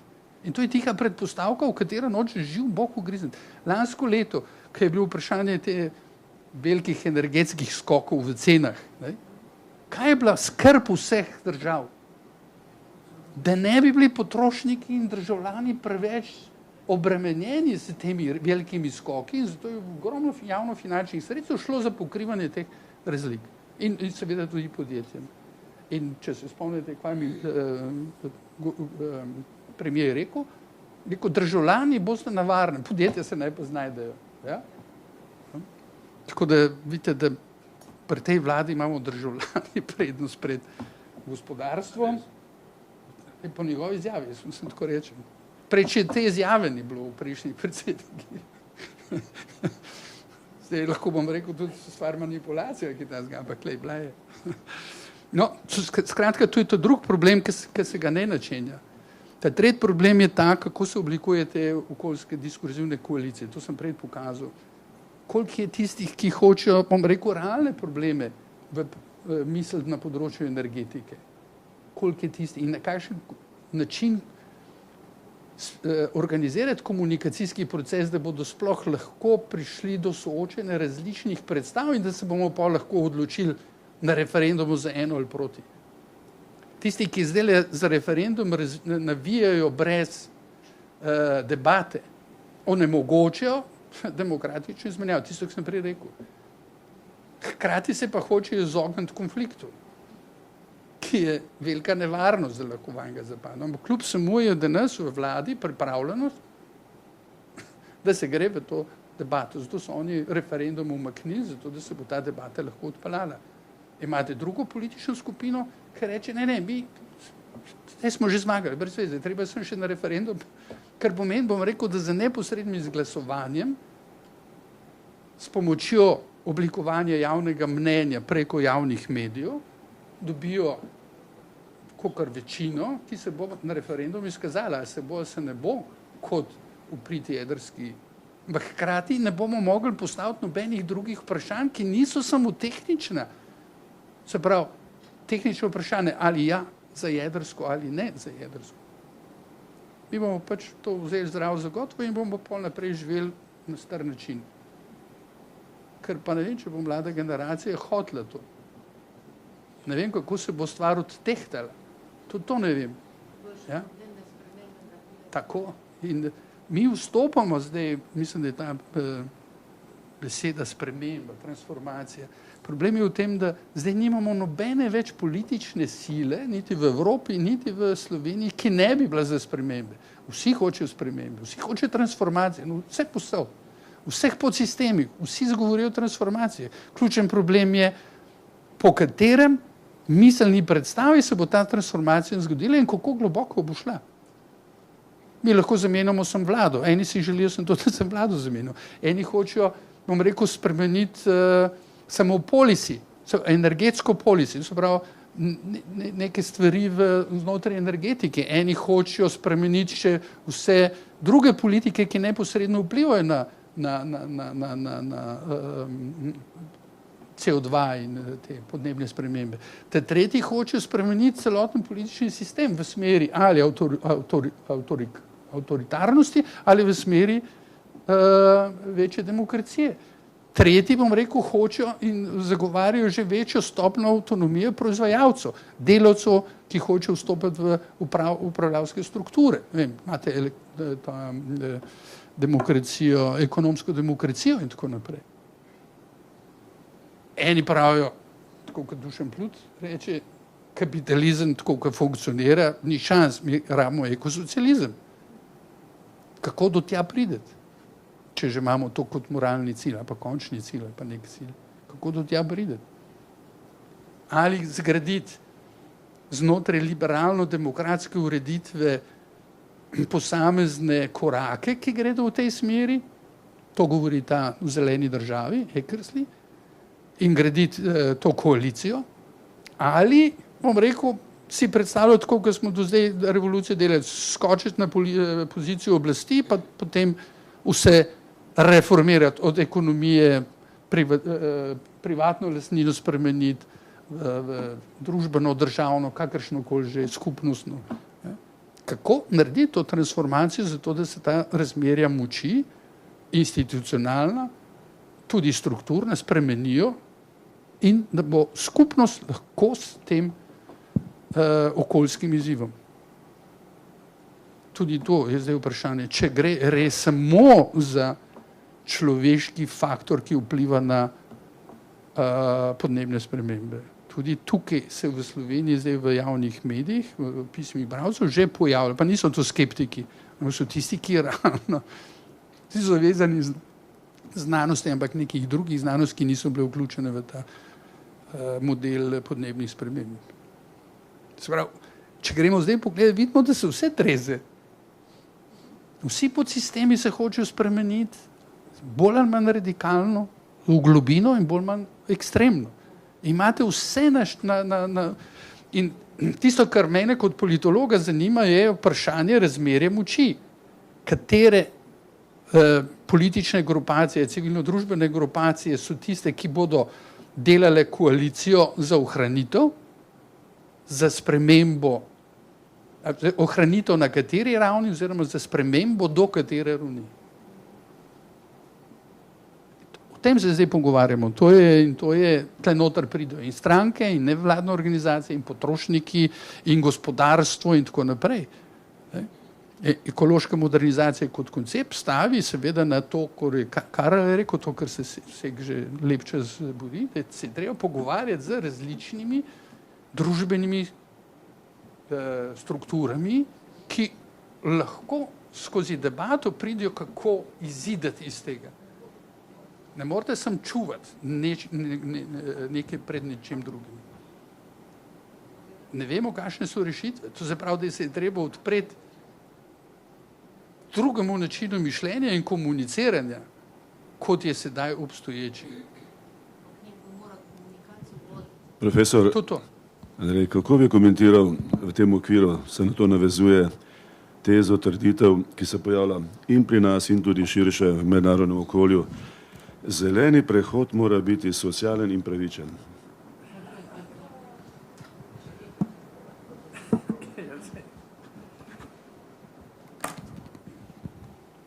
Ja. Ja. Verjeli. Se pravi, overcoming the inequalities of green transition. Se pravi, gre za zeleno tranzicijo, ta zelena tranzicija, tako kot zdaj poteka, lahko poteka na način, kjer boste žrtvovali določene družbene skupine.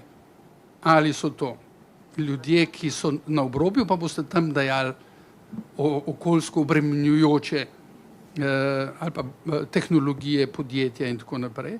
Naprimer, da bomo odlagališče ali komunalnih odpadkov ali jedrskih ali kaj takega boste dali tja, kjer bo najmanj odpora, socialnega odpora, kjer so slabo organizirani in tako naprej. Pa govorimo potem v Ameriki o rasni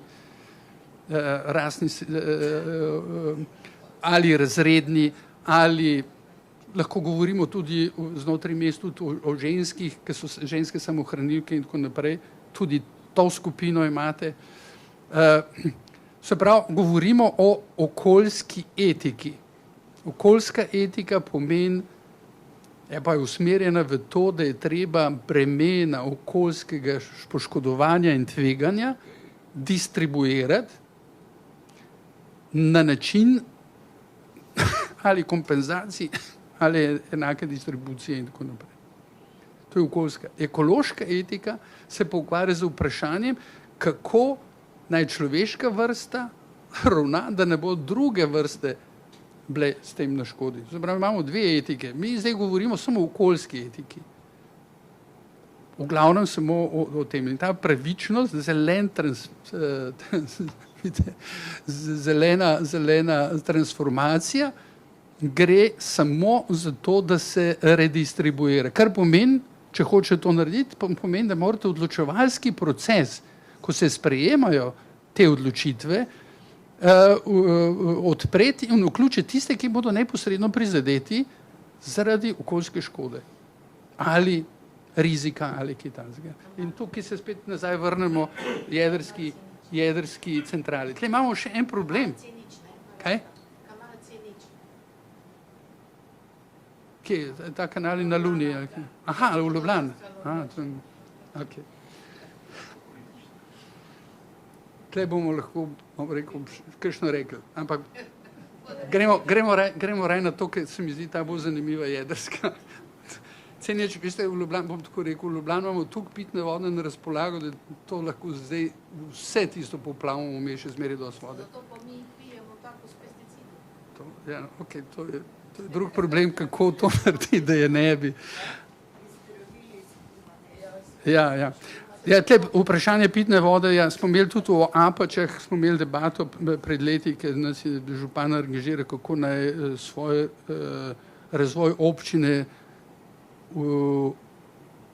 kako se reči, v srednjo os postavi ravno čisto pitno vodo iz podtalnice. Kva narediti tam noter in kako celo politiko postaviti, oziroma vse politike, ki jih občina financira. Ampak voda je ena posebna, zelo kompleksna problematika, ki bi jo sem tako rekel. Lejte, tam prej sem rekel, da imamo neustrezno organiziranost upravljanja z vodami v Sloveniji. Imamo tudi konceptualno napačno zastavljeno, kjer so samo določene stroke, druge pa ne vključene v odločanje, v ukrepanje z vodami. Druga stvar. Tretja stvar, mi imamo napačno zastavljeno mentalno predstavo o tem, kaj je treba vse vključiti v vodno upravljanje.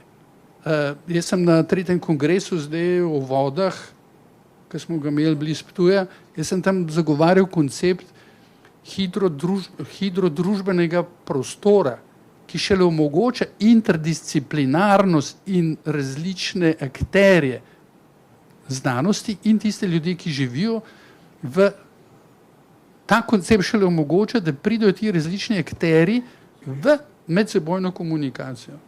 In zato je treba reorganizirati upravljanje. Še en problem. Upravljanje z vodami pri nas mešamo z menedžiranjem. Mešamo dve stvari.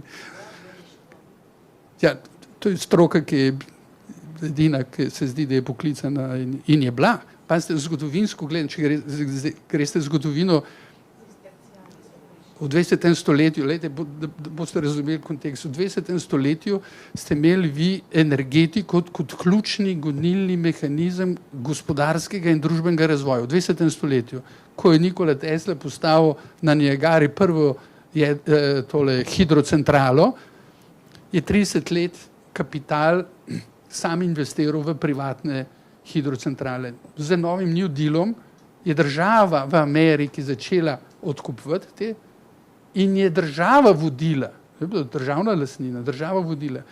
Kmetije, ki so bile po preriji in so proizvajali elektriko za svojo lastno kmetijo na vetrno, je država sankcionirala in zapirala tiste ljudi, ki niso hoteli se priključiti na državno mrežje. To smo imeli lansko leto na poletni šoli, je kolega iz Grčije, Aristotel, ki se ukvarja s to tehnologijo, to naredil. Skratka, Lenin je rekel, elektrifikacija pa Sovjeti je socializem. Kar bom rekel, energetika ima posebno mesto. Takrat ste imeli pa dve tehnologije. Imeli hidro, ki je Nikola Tesla naredil, potem ste imeli paro, te turbine, ki so lahko korili s čimerkoli ste hoteli, ali s lesom ali s premogom, potem je prišla pa jedrska, pa obnovljivi viri, ampak to so bili že itak pred, kot smo že prej rekli, te tehnologije za proizvodnjo električne energije.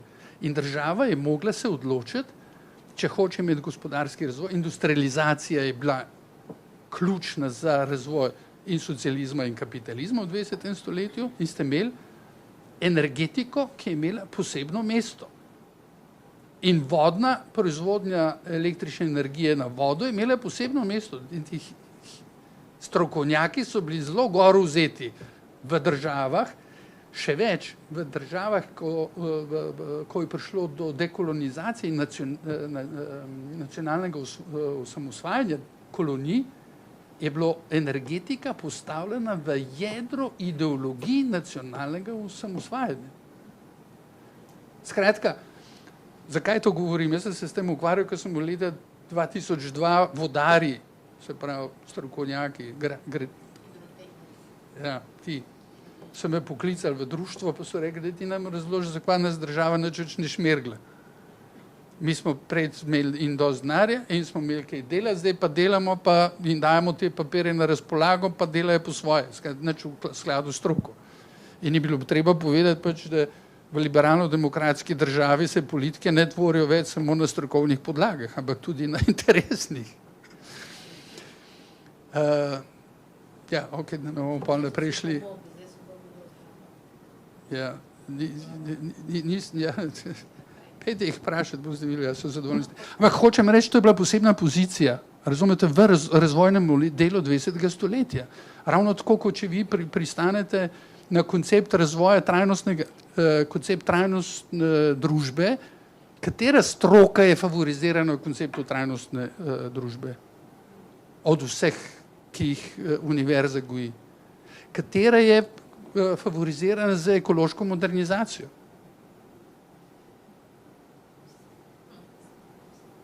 Pri ekološki modernizaciji so tehnološke vede. Pejte pogledati na univerzo v Ljubljani, 30 milijonov so dobili zdaj za te NEO, pa boste pogledali, kdo je v glavnem nosilc, katere fakulteta je v glavnem nosilc te transformacije.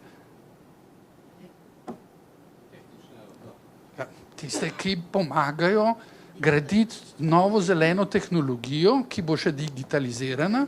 In robotizacija, ki ne bo rabila energije. Ja, sej. No, to, razumete, mi imamo, bom rekel, ti koncepti, o kateri sem govoril, to niso koncepti, ki so zdaj potegnjeni iz nekih modelov. Ne, to so koncepti, ki so tukaj na delu, ki kreirajo našo vsakdanjo prakso. Izvolite. Ni prava smer, ne? Ja, vi ste že radikalci.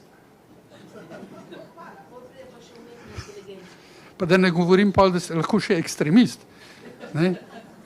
Ker radikalc pomeni, da greste zelo močno v globino, če ste ekstremist, greste pa zelo daleč stran od centra. Spoštovane, spoštovani, samo da spomnim, sedimo že 1:03.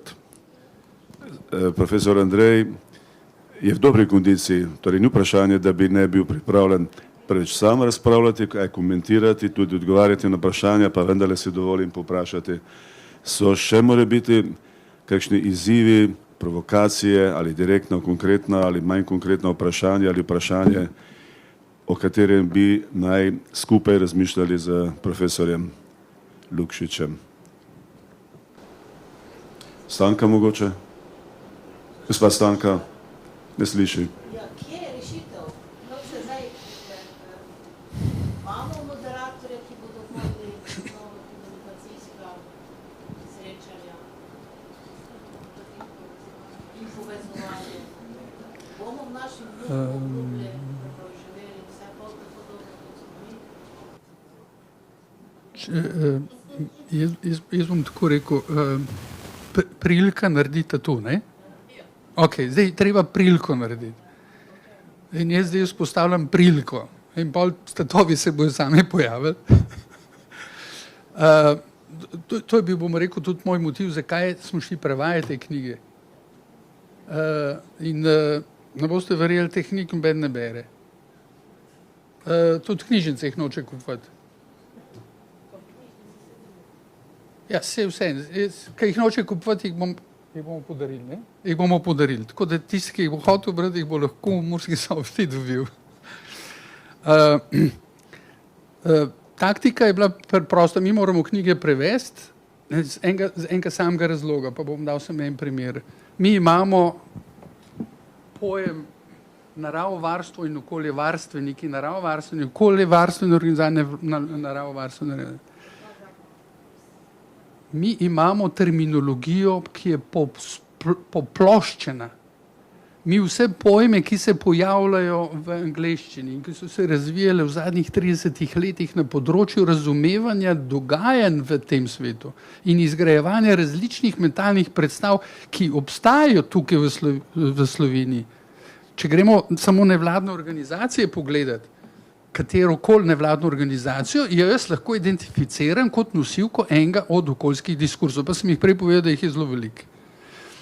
Pa čez 2-3 leta se zamenja razpis, pa bojo drug diskurs zagovarjali. Pa skratka, kdo določa menjavanja diskurza znotraj civilne družbe? To, kar je Karel rekel, neodvisna strokovna presoja, ki je vezana na identificiranje problema in iskanje kreativne rešitve? Ne. Se pravi, tudi če nevladne organizacije se glej šaltajo glede na diskurs, glede na način financiranja, morajo biti vsaj zavestne, da to počnejo. Ja? Mi tega nimamo. To je en velik problem. Še tole moram reči. V čem je specifika nevladnega sektorja v Sloveniji?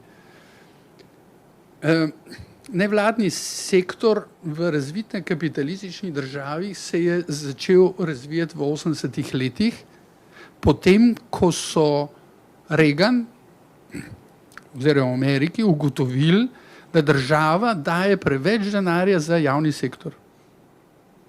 To je prav za šolstvo, zdravstvo in tako naprej.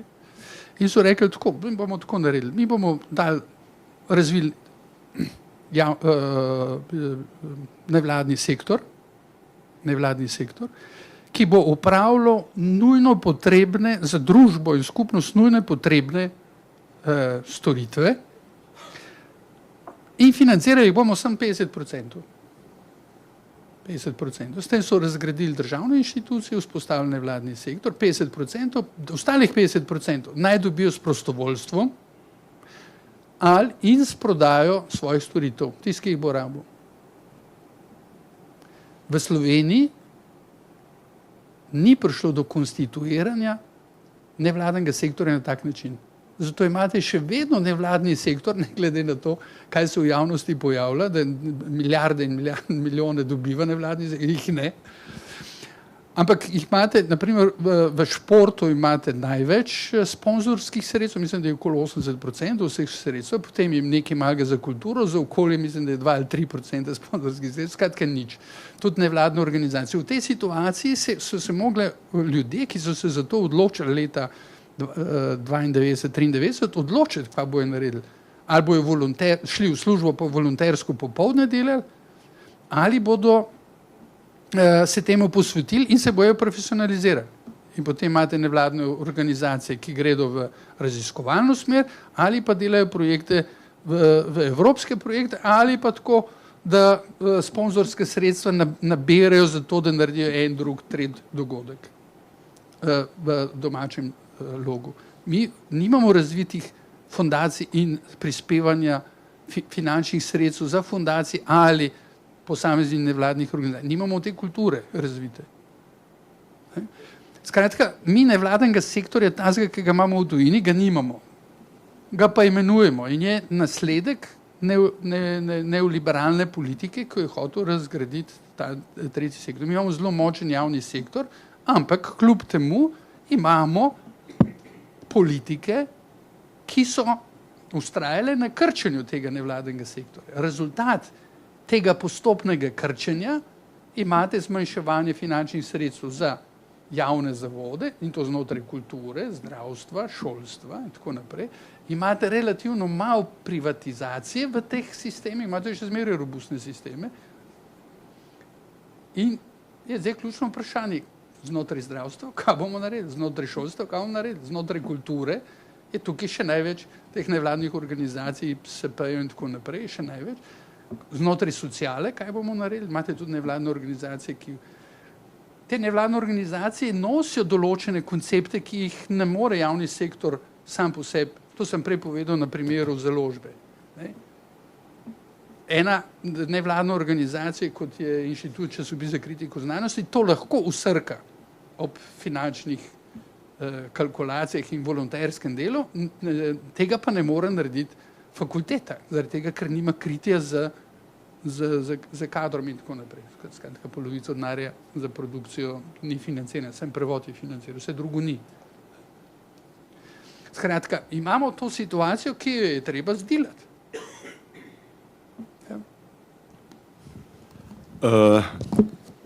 Dalj časa traja razprava, dalj časa poslušamo profesorja Lukšiča, več vprašanj se nam bo zasidralo v našem spominu, v naših glavah, ki bi lahko jih označevali vse skupaj kot spodbude za naša individualna in skupna kolektivna razmišljanja, za še kakšno razpravo tudi v okviru Vanekovih večerov, za še kakšno nadaljevanje razgovora tudi z profesorjem Andrejem Lukšičem, ker govorili smo in govorimo o temah, ki so izjemno pomembna.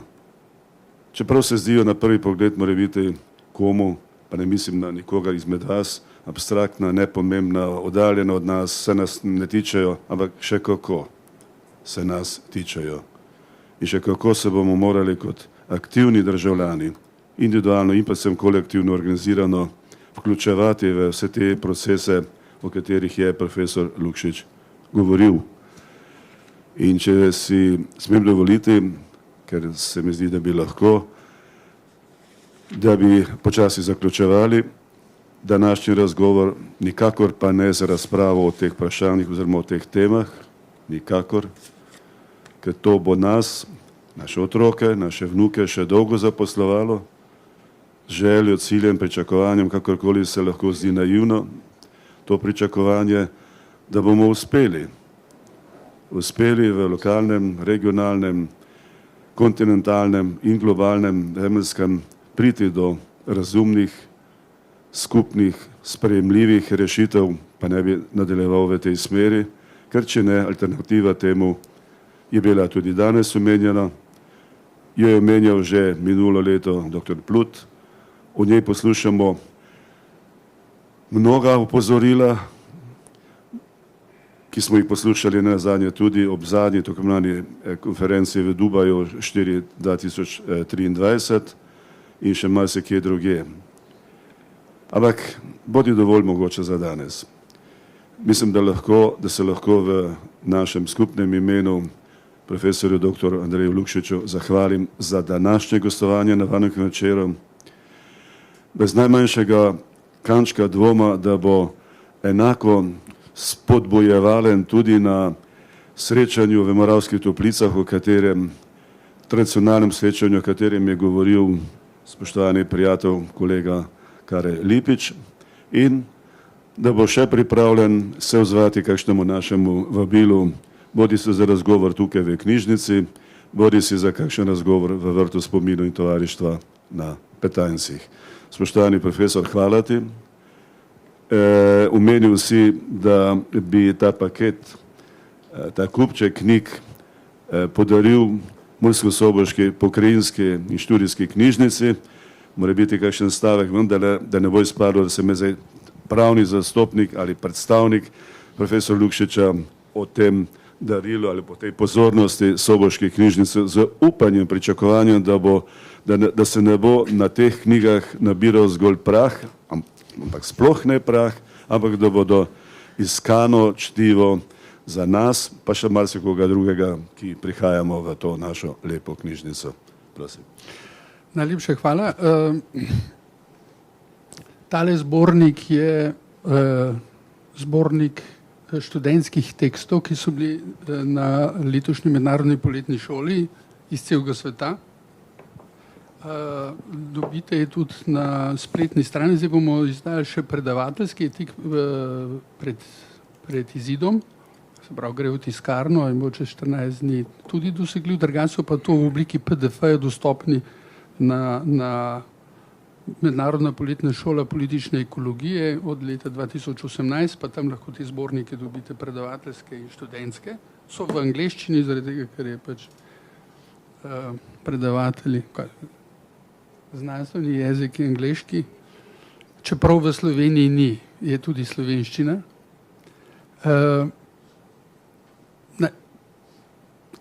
Na to so nas opozorili profesori iz socialne ekologije, Čodorkov in pa še ena, ki je delala z Ostromovo Nobelovo nagrajenko, tudi Slovenka, ki tam živi in je zdaj nadomestila njo, je rekla, ustrajati morate na tem, da se znanstveni jezik Sloveniji.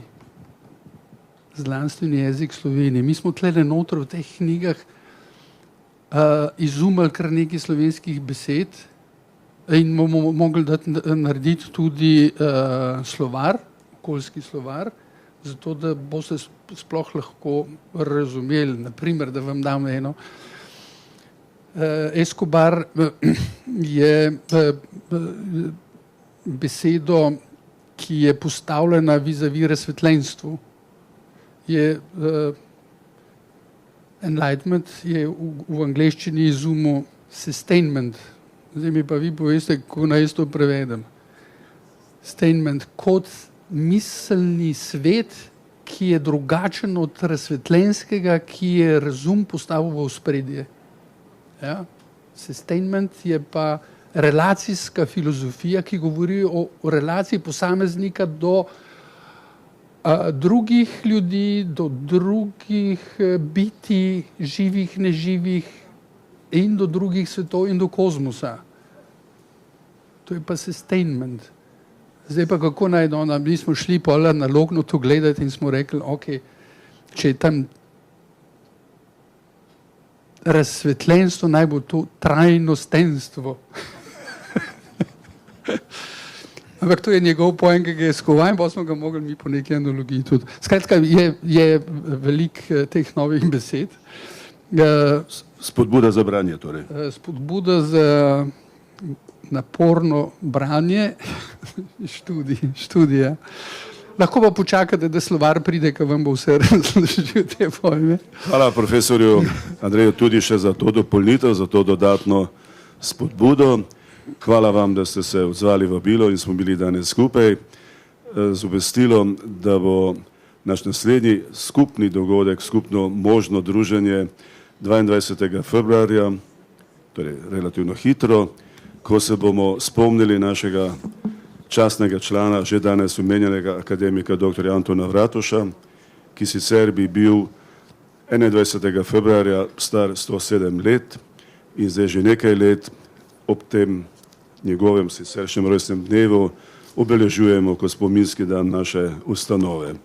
Verjamem, da se boste odzvali našemu vabilu, ko se bomo spomnili njega in ob jubilejih številnih, ki se jih bomo spominjali tako ali drugače v letošnjem letu, se bomo spomnili še česa drugega. Ampak naj ostane tudi še kaj, o čemer boste obveščeni kasneje.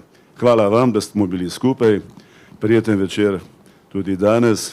Imejte se skrajno, ostanite zdravi in sploh čim bolj optimistični. Hvala vam.